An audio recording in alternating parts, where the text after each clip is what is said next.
बिस्मिल्लाहिर्रहमानिर्रहीम। इय्याका नअबुदु व इय्याका नस्तईन।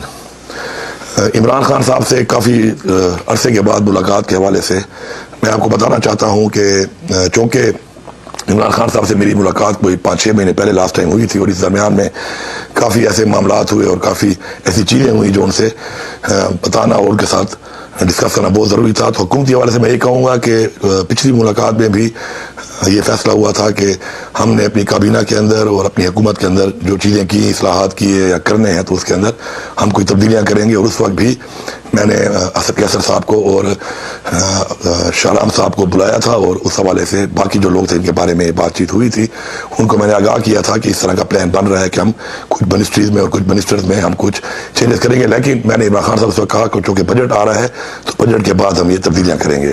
तो उस हवाले से जब कल मुलाकात हुई तो हुकूमती हवाले से जो बातचीत हुई उसके अंदर हमने डिस्कस किया और उसके बाद कुछ फैसले हुए कि हमने इन डिपार्टमेंट्स में और इसमें शेफलिंग करनी है अपनी कैबिनेट के अंदर। तो मैंने उसके बाद जो है बुलाया आकिब खान को भी और फैसल तरकई को भी, क्योंकि हमें टीम है, इकट्ठा हमने काम किया है, हम एक है, एक पार्टी है हमारी। तो ये कैबिनेट में तब्दीलियाँ और ये चीज़ें जो है ये हुकूमत का हिस्सा होती है। तो मैंने उनको इस पर आगाह किया कि हम लोग जो है वहाँ पर तब्दीलियाँ कर रहे हैं, तो उसमें आपका भी इस प्रपोजल में नाम है। तो मैं आपको इसलिए आगाह कर रहा हूँ कि आप मेरी टीम का हिस्सा रहे हैं और हमने बड़ा अच्छा काम किया आपस में और आगे भी करेंगे। तो उसके ऊपर उन्होंने जो रिज़ाइन दिया है, तो उस हवाले से ये हुकूमती मामलात में इस तरह की चीज़ें होती रहती हैं और उस हवाले से ही है, इसमें कोई ऐसी दूसरी बात नहीं। और मज़ीद भी इसके अंदर अभी जाकर इंशाअल्लाह पेशावर मज़ीद भी हम कुछ चेंजेस और अपनी जो है खान साहब के साथ जो बातचीत हुई है उसके मुशावरत के बाद जो है हम इंशाअल्लाह इक़दाम उठाएंगे। इसके अलावा जो मज़ीद बातचीत हुई पार्टी के हवाले से और बाकी बातचीत हुई और खान साहब ने अहकाम दिए मुख्तलिफ, तो उस हवाले से जो अलीमा खान साहिबा ने आज जो बात की है, तो मैं बड़ी क्लैरिटी से बात करता हूँ कि इमरान खान मेरा लीडर है और मैं इमरान खान का वफादार हूँ। मेरा ये हक बनता है कि मैं इमरान खान को सच्ची बात करूँ और हक की बात करूँ। उसके लिए शिकायत वाली बात जो है, शिकायत कमज़ोर लोग करते हैं और शिकायत मुनाफिक लोग करते हैं। मैंने कोई शिकायत नहीं की। मैंने इमरान खान साहब को मुकम्मल आगाह किया कि पिछले इस दौर में, इस टाइम में क्या क्या होता रहा, किस तरह होता रहा। तो उस हवाले से जो बात हुई वो ये हुई कि पहले चूँकि मुलाकात मुझे दी नहीं जा रही थी और सिर्फ बहनों की मुलाकात है और उन्हीं के ज़रिए ही कोई चीज़ बाहर आती है और वही फिर जारी बात है आगे अवाम में जाती है।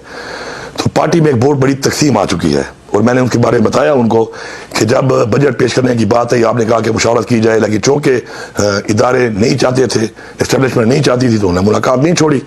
और जब मुलाकात नहीं छोड़ी तो बजट पेश ना करके जाहिर बात है फिर हम टेक्निकली डिस्क्वालीफाई हो जाते, हुकूमत ख़त्म हो जाती। जबकि आपके ऐसे अहकाम नहीं आए थे तो हमने उस बजट को पेश कर दिया। लेकिन इस बजट को पेश करने के बाद जो मेरी पूरी पार्लियामेंट, तमाम MPAs और मुझे गद्दार डिक्लेयर करके पूरी कैंपेनें चलाई गई, वो बिल्कुल गैर मुनासिब थी। और उसके ऊपर कोई क्लैरिटी मुलाकातें होने के बाद आपसे बहनों को बार बार कहने के बावजूद कि आप इस पर क्लैरिटी लेके आए, नहीं आई और यही लगा कि जी इमरान खान साहब के अल्लाह माफ़ करे खिलाफ जा रहे हैं, जबकि ऐसा नहीं था।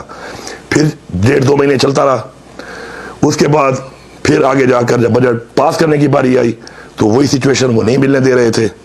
तो बड़ी मुश्किल से मेरे साथ एक मुलाकात हुई जिसमें खान साहब को मैंने कहा कि आपने कहा कि जी अगर ऐसा मसला है तो ठीक है, बजट तो फिर पास करना पड़ेगा। और बजट हमने पास कर दिया और बता के किया, सारी वजाहत के साथ किया कि बजट में कोई भी तब्दीली खान साहब करना चाहें तो कर सकते हैं। और मैंने कहा खान साहब, मैंने आपका इख्तियार आपके पास रखा हुआ है, अभी आप कहें तो आपके मुंह से निकलने में और हुकूमत ख़त्म करने में एक लम्हा भी नहीं है, तो आपका इख्तियार आपके पास है। लेकिन इसके ऊपर पूरे के पूरे मेरे MPA, पूरी पार्टी, मुझे ऊपर ये इल्ज़ाम लगाए गए कि हमने गद्दारी करके बजट पास किया है। और इसके ऊपर इतनी मुलाकातें होने के बाद, बार बार मेरे कहने के बाद बावजूद कि इस पर मौके को क्लियर किया जाए, नहीं किया गया, बल्कि प्रोवोक किया जा रहा है उल्टा। और प्रोवोक करके ये कैंपेनें चलाई जा रही हैं बार बार और मुतवातिर कैंपेनें चल रही हैं। फिर उसके बाद एक नया जो है कैंपेन चला दी गई कि जी माइनस इमरान खान कर रहे हैं। तो मैंने बताया कि माइनस इमरान खान न किसी की सोच है न किसी की जुर्रत है, जबकि इस माइनस इमरान खान वाली बात के ऊपर पार्टी में तकसीम करने में आपकी बहन अलीमा खान का ठीक ठाक किरदार है, क्योंकि शुरू से पार्टी के लोगों को डिस्क्रेडिट किया जा रहा है और पार्टी डिस्क्रेडिट होने के साथ साथ मायूस हो रही है। आपकी रिहाई के हवाले से इकदाम नहीं उठाए जा रहे, बल्कि पार्टी के अंदर ऐसी गुरबंदियां बनती जा रही हैं कि उन गुरबंदियों में हर बंदा किसी न किसी जगह का सहारा लेकर उस गुरबंदी का हिस्सा बनकर अपने जो इंटरेस्ट है उनका फ़ायदा ले रहा है, अपनी जो इख्तलाफात किसी के साथ हैं उनके फ़ायदे ले रहा है। तो मैंने बड़े क्लियर से उनको बताया, मेरा ये फ़र्ज़ था बताना और मैंने उनको बताया, मैंने इस चीज़ की फिक्र नहीं की कि इमरान खान की फैमिली है, हमारे लिए बिल्कुल काबिल कदर है कि इमरान खान की फैमिली उनसे क्लोज भी है और मेरे साथ कुछ भी हो सकता है उसके बाद कि मैं इस तरह की बात इमरान खान को कहूँ। लेकिन मैंने न कुर्सी की परवाह की, न अपने ओहदे की परवाह की, न मुझे परवाह है इस चीज़ की। मुझे सिर्फ एक चीज़ है, वो है कि मैं अपने लीडर को सच बताऊँ, हक बताऊँ और उसको आगाह करूँ हक़ाइक़ से। तो मैंने उनको बताया कि इसके ऊपर पार्टी में ये तकसीम का सिलसिला है और ये कुछ व्लॉगर्स बैठे हुए हैं और वो टारगेट करके सारा काम कर रहे हैं, तो उन सब के साथ अलीमा खान का रब्ता है और अलीमा खान बजाय उनको मना करने के, तकसीम ख़त्म करने के, बार बार हम कहते हैं तकसीम नहीं होनी चाहिए, प्रोवोक कर रही है। तो उस पर भी मैंने आगाह किया उनको। साथ साथ मैंने ये भी आगाह किया कि हफीजुल्लाह नियाज़ी साहब जो हैं वो बैठ कर आर्टिकल लिख रहे हैं, जिसमें वो लिख रहे हैं वज़ीर आज़म अलीमा खान, आर्टिकल में लिख रहे हैं अलीमा खान को चेयरपर्सन बनना चाहिए। मुख्तलिफ लोगों से कैंपेनें चलवाई जा रही हैं कि चेयरपर्सन अलीमा खान बने। मैंने खान साहब को वाज़ेह किया है, खान साहब आपके हर अहकामात हमारी सलाखों पे हैं, आप जो फैसला करते हैं आप करें, हमें हमेशा कबूल रहा है और कबूल रहेगा। लेकिन कैंपेनें करके, लोगों को डिस्क्रेडिट करके, तकसीम करके ऐसे एजेंडों पे काम जो है हो रहा है और जिससे पार्टी को नुकसान हो रहा है, आपकी तहरीक को नुकसान हो रहा है और आपकी जो रिहाई है उसके ऊपर काम होने के बजाय इन चीज़ों पे काम हो रहा है। तो आपने अगर चेयरपर्सन बनाना है तो आप बिल्कुल बनाएं। हमारे लिए किसी और की निस्बत, आपकी फैमिली मेम्बर, आपकी बहन है, जिसको भी आप नॉमिनेट करते हैं, हमारे लिए वो ज़्यादा काबिल कबूल होगा। लेकिन आप ये कर दें बजाय ये कि जो हालात चल रहे हैं और उससे ये नुकसान हो रहा है, वो जो मायूसी फैल रही है और तकसीम फैल रही है, उसमें मैंने बात की। इसके अलावा खान साहब को चूँकि पता है इस बात का कि जो इससे पहले हुआ, जब जो जिम्मेदारियां दी गई किस तरीके से हमने उसको निभाया, कितने हम कामयाब हुए, कितने नहीं हुए। स्पेशली 26 नवंबर के हवाले से खान साहब की अहलिया जो इस वक्त नाक जेल में है और बड़ी तकलीफ गुजार रही है, चूँकि वहाँ खुद मौजूद थी, तो ये सोशल मीडिया और मीडिया की बातों के अलावा खान साहब को उन्होंने एग्जैक्टली बताया कि वहाँ पे क्या हुआ, कौन था, किस वक्त तक था, कौन खड़ा रहा और किस वक्त तक खड़ा रहा। तो खान साहब सब जानते हैं इस मामले में, क्योंकि उनको जो बताने वाला शख्स है, जो उनकी बीवी है बुशरा बीबी, उन्होंने पूरा उनको एक्सप्लेन किया हुआ है और चूँकि जेल में मुलाकात भी होती रहती है उनकी, तो उनको पूरी हर चीज़ का पता है। तो उस मामले के ऊपर किसी का ये कहना या मफूजे बनाना या कोई ऐसे एजेंडे बनाना कि ये हुआ वो हुआ, वो इस चीज़ से इसलिए बाला है कि जो ऐनी शाहिद हैं बुशरा बीबी, वो खान साहब को सब कुछ बता चुकी हैं और खान साहब को सारी रिपोर्ट है उसके ऊपर। अब जहाँ तक बात है कि जी ये बात चल रही कि पार्टी में कौन ये काम कर रहा है, माइनस कौन कर रहा है, इसके ऊपर जो बात हुई, तो मैंने बड़ा क्लियर उनको बताया कि देखें हमने हर तरह से फैमिली के साथ मिलके पूरा काम करने की पूरी कोशिश की हुई है।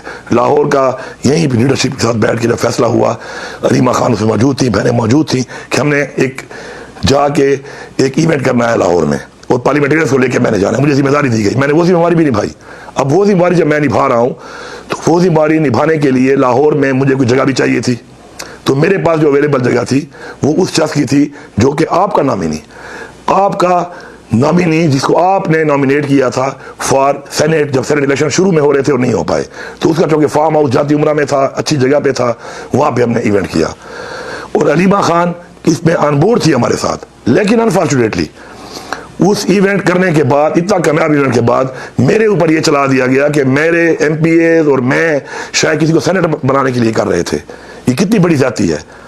और उसके ऊपर भी हमारे पे गद्दारी के फतवे और वही व्लॉगर्स, वही लोग जो एजेंडे पे काम कर रहे हैं, जो राब्तों में हैं, जिनको ब्रीफ किया जाता है, जो बाकायदा स्पेस में मान चुके हैं, बात और रिकॉर्ड है कि जी हमें ये चीज़ जो है ये हमें बताई जा रही है और ये हमें यहाँ से फीड हो रही है और ये एग्जैक्ट फीडिंग है वही कि जो खान साहब की तरफ से होती है। तो उसके ऊपर आपने फिर उसी बंदे को खुद नॉमिनेट किया, लेकिन उसके ऊपर भी हमारे ऊपर गद्दारी के फतवे लगाए गए, हमारे पे इल्जामात लगाए गए। तो बजाय क्लैरिटी करने के उस इवेंट जो बैठ के प्लान करने वाली अलीमा खान साहब मौजूद थी, उसने सपोर्ट नहीं किया बल्कि उसको होने दिया। तो जब ये होगा, इस तरीके से होगा, पार्टी डिस्क्रेडिट होगी, पार्टी में तकसीम होगी, तो आपकी जो तहरीक है, मैंने खान साहब को क्लियर नहीं बताया कि आपने फिर उसके बाद नॉमिनेट भी कर दिया, फिर मशाल का इशू आया, वो भी आपने नॉमिनेट की, उसके ऊपर भी यही होता रहा। और ये फजूल चीज़ों में उलझा कर तकसीम पैदा करके जो आपकी रिहाई का, जो हमारा असल मकसद है आपकी रिहाई, उसके ऊपर कोई काम नहीं हो रहा। मैंने बड़ा क्लियरली बताया कि काम नहीं हो रहा और कोई ऐसे अहकाम जारी करें कि उसके ऊपर फोकस हो और सब मुत्तहिद हों, क्योंकि अगर मुत्तहिद नहीं होंगे तो ये जंग हम नहीं जीत सकते। हम मुत्तहिद होने के बजाय इदारों के, एस्टेब्लिशमेंट के उस मकसद पे हम चल रहे हैं कि जो वो जानबूझ के कर रहे हैं उसमें कामयाब हो रहे हैं, और जिसमें अलीमा खान डायरेक्ट एक रोल अदा कर रही है। तो उसके ऊपर यह हुआ कि मैंने बड़ी क्रेडिट से बताया इमरान खान को कि खान साहब, ये जितने लोगों को सजा हुई है या FIR हुई पड़ी हैं, ये लोग तो जिलों में मौजूद भी नहीं थे। क्या उमर अयूब मौजूद था? क्या शिबली फराज मौजूद था? क्या जरताज मौजूद थी? बहुत से सारे लोग जो हैं वो मौजूद भी नहीं थे। हामिद रजा क्या मौजूद था? या 9 मई में जो 8 जिलों में FIR में पड़ी, क्या वहां पे कोई लीडरशिप मौजूद थी? क्या ये लोग मौजूद थे? क्या ये वर्कर बेचारे सजा जो हो रहे हैं? ये इन्होंने क्या कैसा गलत किया था? सारे जैली पर्चे, झूठे पर्चे हैं आप पर भी, आपकी बीवी पर, लीडरशिप पे, वर्करों पे, और सजाएं होती जा रही हैं। आप खुद जेल में हैं। लेकिन अलीमा खान के जो बेटे के ऊपर ये बात आई, तो उस हवाले से वो मौजूद था और उसकी 3 दिनों में जमानत हो गई। तो मैंने उनको बड़ा क्लियरली बताया कि चूंकि इदारे इसमें काम कर रहे हैं हमें कमजोर करने का, और कोई जानबूझकर या किसी मकसद के तहत अगर उनकी बात राब्ते में रहकर कोई ऐसा काम कर रहा है तो आपकी कौत को नुकसान दे रहा है, आपकी रिहाई, आपकी हकीकी आज़ादी की तहरीक को नुकसान दे रहा है। और मैंने उनको बताया कि मेरी मालूमात के मुताबिक MI जो है वो फैसिलिटेट कर रही है अलीमा खान को इस सारी कार्रवाई में। और मैंने खान साहब को इसलिए बताया कि मैं फ़र्ज समझता हूँ अपना कि मैं उनको आगाह करूँ उस चीज़ से जो हो रहा है, हमें जो कमज़ोर किया जा रहा है उसके अंदर जो उन्होंने कहा, तो मैंने बिल्कुल बताया उनको, और वो इस फैसिलिटेशन में और हमें कमज़ोर करने में इस पूरे एजेंडे के ऊपर सपोर्ट दे रही है अलीमा खान को। तो मेरा इसमें बड़ा मौक़िफ़ क्लियर है, हम इमरान खान के साथ हैं। मैं सबसे ये कहूँगा कि इमरान खान की तहरीक, इमरान खान की रिहाई पे फोकस करो। जिस काम पे आप लगे हुए हैं, जो काम आप कर रहे हैं, मैंने अपने लीडर को खुल के बताया है, हर चीज़ से बाला तरो के बताया है, और मैंने वफादारी का सबूत दिया अपने लीडर के साथ कि जो हकायक यहाँ पे थे मैंने उनके सामने रखे हैं, और मुझे इस पर फख्र है। इसके अलावा मैं पूरी कौम को और पूरी दुनिया के मुसलमानों को एक पैगाम देना चाहता हूँ कि ये जो इस वक्त बात चल रही है फ़लस्तीन के हवाले से, हम किसी भी तरह बहसीयत मुसलमान, बहसीयत पाकिस्तानी, अपने ईमान के तौर पर कभी भी इसराइल को तस्लीम नहीं करते।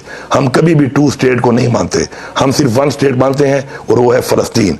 ये हमारा वाज़ेह मौक़िफ़ है, और हम इस पे सब अपना ईमान समझ के इसके लिए हर हद तक इंशाल्लाह जाएंगे, और साथ खड़े हैं अपनी फ़लस्तीन की आवाम के और फ़लस्तीन एज अ 1 स्टेट के साथ।